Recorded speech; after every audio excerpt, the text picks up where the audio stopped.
ഇറാഖിൽ നിന്നും ക്രൈസ്തവർക്ക് വീണ്ടും ഇസ്ലാമിക് സ്റ്റേറ്റ് തീവ്രവാദ ഭീഷണികൾ. ഇറാഖിലെ ക്രൈസ്തവ സമൂഹങ്ങൾ ഇസ്ലാമിക് സ്റ്റേറ്റിൽ നിന്നുള്ള ആക്രമണങ്ങൾ ഉണ്ടാകുമെന്ന ഭയത്തിലാണ് ജീവിക്കുന്നത്.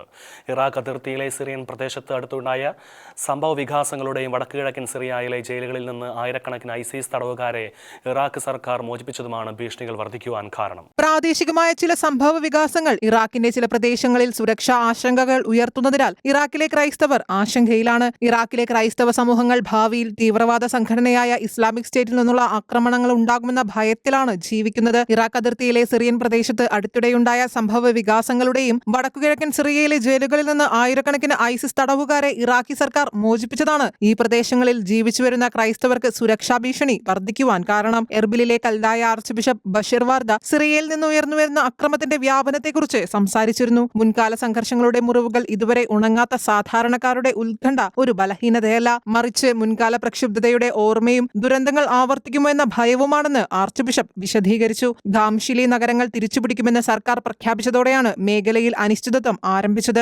അതേസമയം സംഘർഷങ്ങൾ ഒഴിവാക്കി രാഷ്ട്രീയ പരിഹാരത്തിലൂടെ സമാധാനം കൊണ്ടുവരണമെന്നാണ് ക്രൈസ്തവ സഭകളുടെ ആവശ്യം. SDF പിന്മാറിയതോടെ ആയിരക്കണക്കിന് IS തടവുകാരെ പാർപ്പിച്ചിരുന്ന ജയിലുകളുടെ സുരക്ഷ സംബന്ധിച്ച ആശങ്ക ശക്തമായിട്ടുണ്ട്. അൽഹോൾ ക്യാമ്പ്, അൽ ഷദാദി ജയിൽ എന്നിവ ഇപ്പോൾ സർക്കാർ നിയന്ത്രണത്തിലാണ്. അൽ ഷദാദിയിൽ നിന്ന് ചില തടവുകാർ രക്ഷപ്പെടാൻ ശ്രമിച്ചെങ്കിലും പ്രത്യേക സേന അവരെ പിടികൂടിയിരുന്നു. സുരക്ഷ മുൻനിർത്തി ഏകദേശം 7000 IS തടവുകാരെ US സൈന്യം ഇറാഖിലെ സുരക്ഷിത കേന്ദ്രങ്ങളിലേക്ക് മാറ്റി തുടങ്ങി. അനുരഞ്ജനത്തിനും ചർച്ചയ്ക്കും മുൻഗണന നൽകണമെന്ന് സിറിയയിലെ കൽദായ സഭാതലവൻ ബിഷപ്പ് അന്റോയിനൌഡോ ആവശ്യപ്പെട്ടിരുന്നു. ISന്റെ തിരിച്ചുവരവ് ക്രൈസ്തവർക്കും മറ്റു ന്യൂനപക്ഷങ്ങൾക്കും വലിയ ഭീഷണിയാകുമെന്ന് Assyrian Democratic Organisation deputy head Bashar Ishaq Sadi പറഞ്ഞു. 2015 ഖാബൂർ നദീതീരത്തെ 34 സിറിയൻ ഗ്രാമങ്ങൾ IS ആക്രമിച്ചതിനെ തുടർന്ന് അവിടെയുണ്ടായിരുന്ന 15,000 ക്രൈസ്തവർ വെറും 1000 ചുരുങ്ങിയ ചരിത്രം അദ്ദേഹം ചൂണ്ടിക്കാട്ടി.